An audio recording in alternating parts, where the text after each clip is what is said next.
Godt. Vi har lige en hurtig gennemgang af vores elprojekt her, anno 2012. Og jamen, hvis vi starter fra den ende af, så har vi vores strømforsyning her. En ganske almindelig ATX strømforsyning fra en computer, som vi har splittet det ad og trukket de ledninger, vi skal bruge, hvor vi har noget 5 volt, noget 12 volt, noget minus 12 volt, som vi har valgt ikke at bruge alligevel, noget ground, og så selvfølgelig en on-forbindelse. Og det er lavet med stik, så det er lige til at tilslutte vores krane her. Klik. Ja, vi har en masse print på vores kran, som styrer de forskellige ting og sager. Jeg vil lige hurtigt gennemgå det hele. Hvis vi starter fra en ende af heroppe, der har vi vores Arduino mikrocontroller, som er en Arduino Uno open source hardware med en ATmega chip på til at styre det hele. Og det er sådan set hjernen bag alt, hvad der foregår. Dernæst har vi nede i bunden her en fordelerkreds, som tager nogle signaler og sender nogle signaler op til Arduino og kommunikerer med den via et fladkabel her op til vores kontrolboks. Så jeg lige prøve at tilslutte den gang her. Sådan der.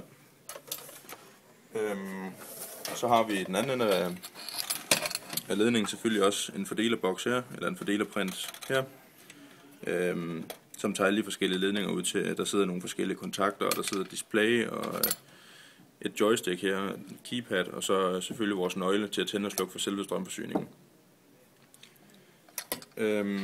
Dernæst har vi et lille ekstra print hernede, så vi kan rigtig se noget for ledningen her, som er til vores LCD shiftregister. Og grunden til vores LCD display her, det kører på et shiftregister, var sådan set, at vi løb tør for pins på vores Arduino Uno. Så vi valgte at udvide med et shiftregister, som kun behøver 3 pins. Dernæst har vi endnu et shiftregister, der sidder her, som styrer vores...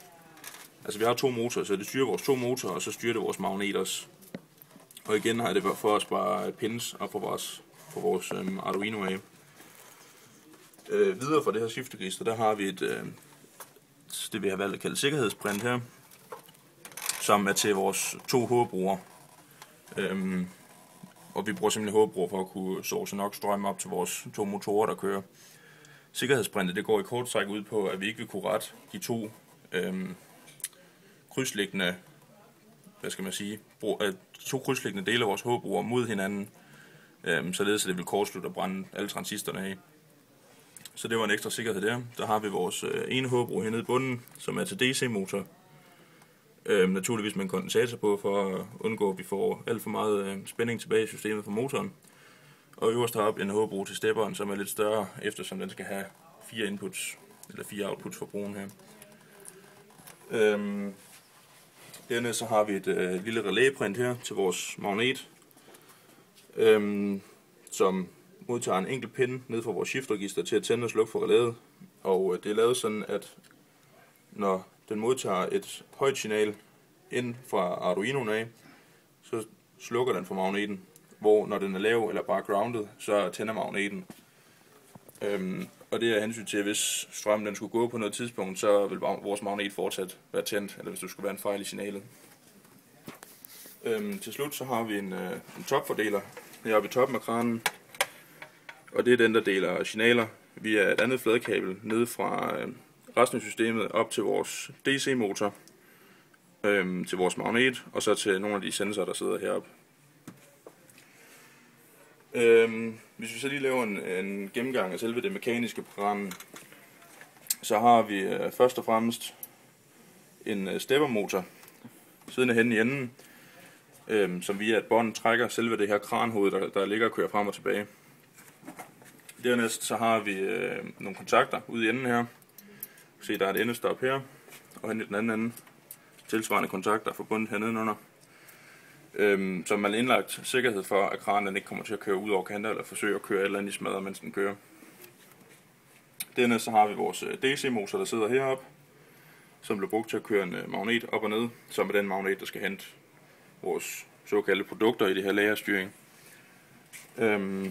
Og der sidder igen 2 kontakter. Der sidder en kontakt her, som den er aktiveret eller trykket ned hele tiden så længe der er noget belastning på kranen, det vil sige lige så snart den rammer en overflade, så bliver den sluppet, og så ved Arduinoen hernede over vores system, at magneten den er nået bunden. Og på samme måde, når den når op i toppen, så sidder der endnu en kontakt her, som der er trykket opad, som registrerer, at kranen er nået sit toppunkt, og det er, at man ikke skal køre længere op. Så endnu en indlagt sikkerhed for, at den ikke bare enten ruller helt ud og ruller helt op.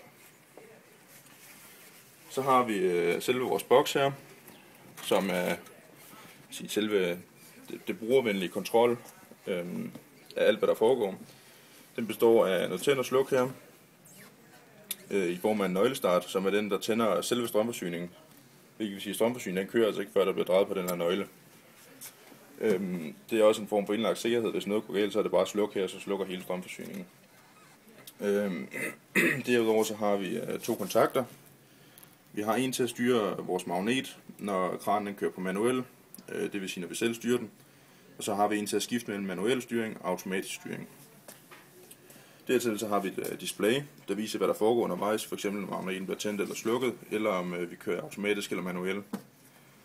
Når kranen kører manuel, så er der et joypad her, som bruges til at styre kranen til siderne og køre den op og ned. Og til slut så har vi et tastatur her, som bruges under automatisk til at indtaste, hvilket produkt man vil hente og hvilken adresse man vil køre produktet til. Her har vi sat nogle labels på, således at firkant det bliver vores intertast, og stjerne det bliver vores vores slet-tast.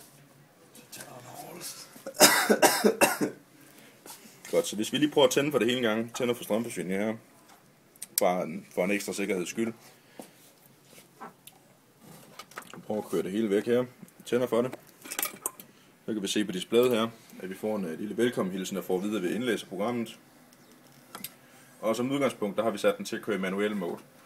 Det vil sige, at kranen heroppe allerede nu kan styres til siderne og op og ned ved hjælp af vores joypad ned på kontrollen.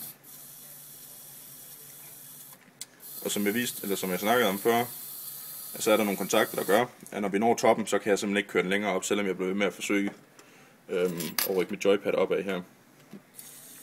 Og på samme måde, hvis vi når ned, så siger det her, det er bunden, så vil jeg heller kunne køre den længere ned, på grund af den indlagte sikkerhed. På samme måde fungerer det i enderne, at når vi når et endestop, så stopper kranen og har ikke mulighed for at køre længere. Og naturligvis det samme, når vi kører den anden vej. Hvis vi prøver at skifte vores kran over i automatisk styring, så vil vi kunne høre, at kranen begynder at køre i baggrunden. Det er fordi, den kører tilbage til udgangspositionen, for at den har 100% styr på, hvor den befinder sig, inden vi begynder at rykke rundt på noget. Som vi kan se i bunden her, der har vi placeret en række magnetiske plader, som vi vil prøve at rykke rundt på om et øjeblik. På vores display, der bliver vi nu bedt om at indtaste et produkt. Og som vi kan se på listen herunder, der har vi en række tal, som svarer til et produkt inde i vores liste her. Tallene er valgt fuldstændig tilfældigt og svarer ind i systemet til en placering op på kranen.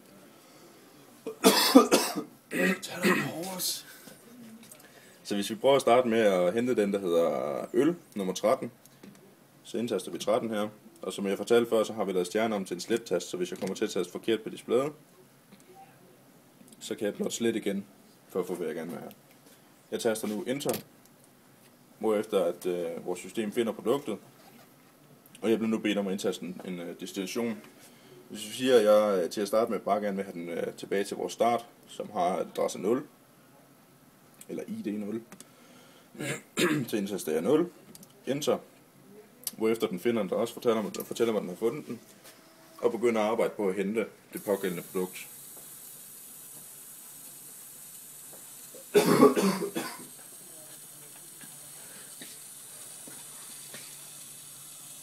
Kranen kører således helt ned til bunden, indtil den møder et stop, aktiverer magneten og hæver produktet med sig op igen.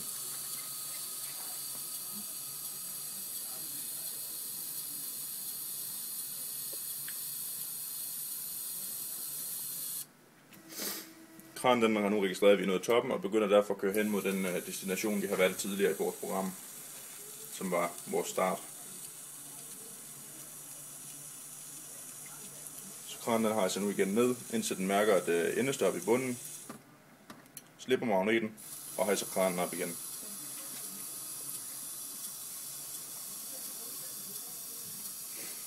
Den sidste del, hvor kranen begynder at hejse sig selv op, det er at returnere til vores udgangsposition. Eftersom kranen allerede er rykket helt hen mod starten, helt til venstre, så vil den ikke begynde at køre frem og tilbage. Hvis vi prøver endnu en gang at indtaste produkt nummer 1, 2, 3, som er kaffe,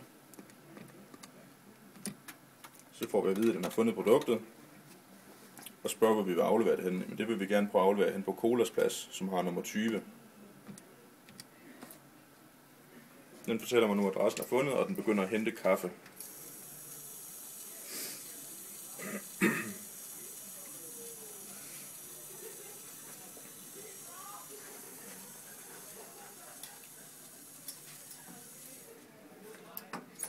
Magneten aktiveres, og de spæde skifter samtidig tekst til, at kaffe nu bliver afleveret, og ikke længere er i gang med at hente.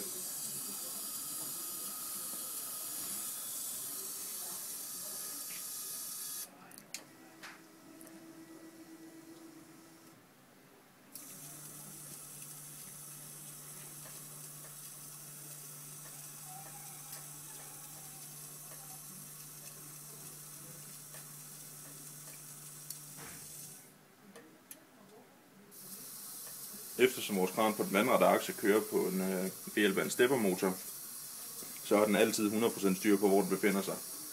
Og det er også derfor, vi præcis kan vælge, hvor vi vil hente fra, og hvor vi vil aflevere til.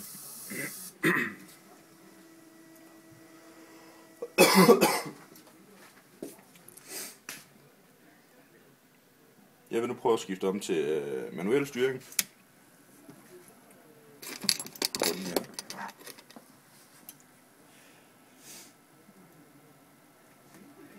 Hvor vi har mulighed for at styre kranen selv. Her der kan man ikke vide 100% hvad det er, man kommer til at hente, men man kan forsøge at ramme det, man gerne vil have fat på.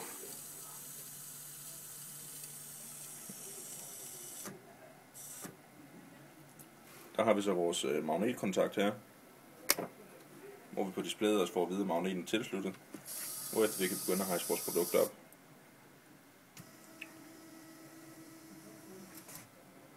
Jeg har nu kørt hele vejen til endestoppet. Kører en lille smule tilbage igen for at forsøge at ramme det sidste produktfelt.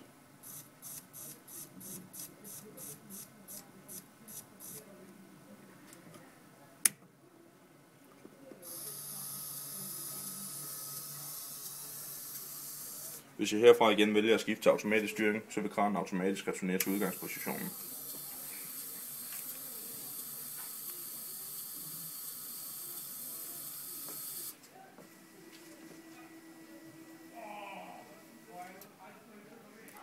Det var en kort gennemgang af vores produkt.